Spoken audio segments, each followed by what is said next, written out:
Madame le secrétaire d'État auprès du ministre de la Justice chargé des droits de l'homme, Mesdames, Messieurs les représentants des institutions de la République, Mesdames, Messieurs les représentants des départements ministériels, Mesdames, Messieurs les représentants des partis politiques,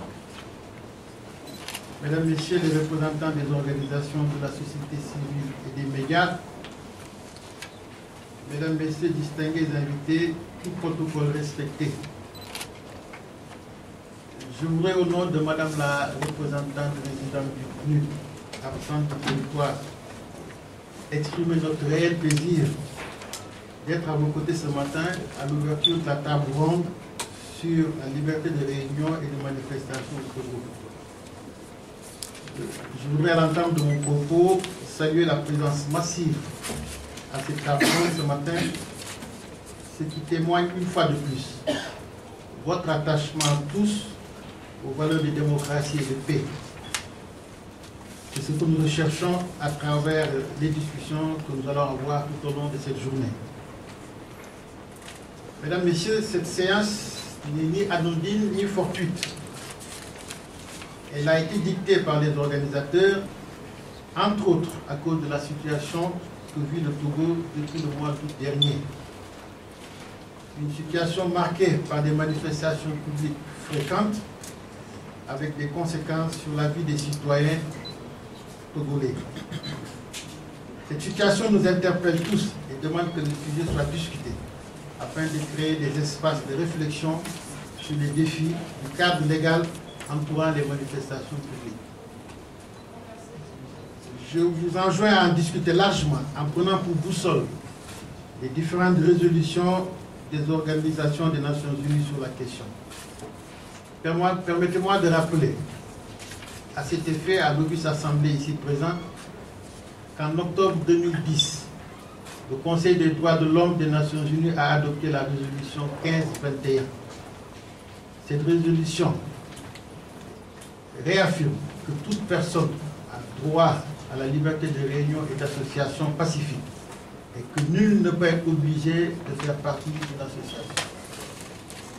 Cette même résolution reconnaît l'importance du droit de réunion et d'association pacifique pour la pleine réalisation des droits civiques et politiques et des droits économiques et sociaux et culturels de tout un chacun. Cette résolution également reconnaît que le droit de réunion et d'association pacifique est une composante essentielle de la démocratie et offre des possibilités inestimables, entre autres, celle d'exprimer des opinions politiques et de s'adonner à des activités littéraires et artistiques.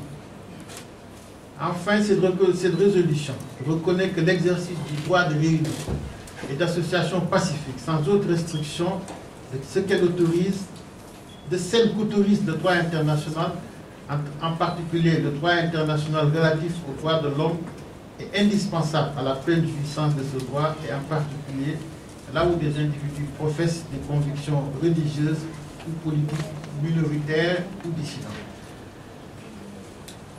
Je voudrais ajouter que de même, la Charte africaine des droits de l'homme et des peuples du 26 juin 1981 stipule en son article 11, je cite, « Toute personne a le droit de se réunir librement avec d'autres. Ce droit s'exerce sous la seule réserve des restrictions nécessaires édictées par les lois et règlements, notamment dans l'intérêt de la sécurité nationale, de la sécurité d'autrui, de la santé, de la morale ou des droits et libertés des personnes. » Donc, ces principes internationaux que je voulais rappeler devraient guider, entre autres, notre réflexion de ce jour.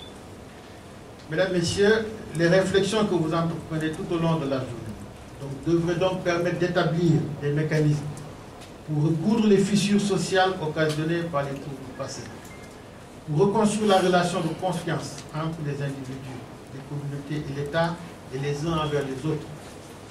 Confiance en soi et confiance de l'autre. Ainsi, le dialogue, le pardon et la réconciliation transformeront à terme les attitudes, les structures, les relations et les comportements. Le programme des Nations Unies pour le développement au Togo est pour sa part heureux d'avoir été associé à cette initiative et saisir l'occasion pour remercier les organisateurs et particulièrement Madame le secrétaire d'État chargée des droits de l'homme. Le PNUD demeure persuadé qu'en bout de ligne, et sans vouloir anticiper sur les conclusions de nos réflexions du jour, l'Assemblée ici présente comprendra que la capacité de se rassembler et d'agir collectivement est fondamentale pour le renforcement et le développement démocratique, économique, social et personnel, et pour l'expression des idées d'une promotion citoyenne engagée. Les réunions peuvent contribuer utilement au renforcement des systèmes démocratiques et jouer un rôle fondamental dans la participation de la population et permettre l'expression de la volonté populaire dans le cadre des processus démocratiques, mais dans le respect des lois et règlements. Encore une fois, votre présence massive ce jour témoigne de votre engagement à œuvrer ensemble pour un Togo plus paisible. Je vous invite donc à tirer le plus grand avantage de cette journée et reste persuadé, compte tenu de la qualité et de l'expertise ici présente, que les résultats de cette journée seront à la hauteur de nos attentes. Je souhaite donc une journée riche en débats et un partage fructueux d'expériences.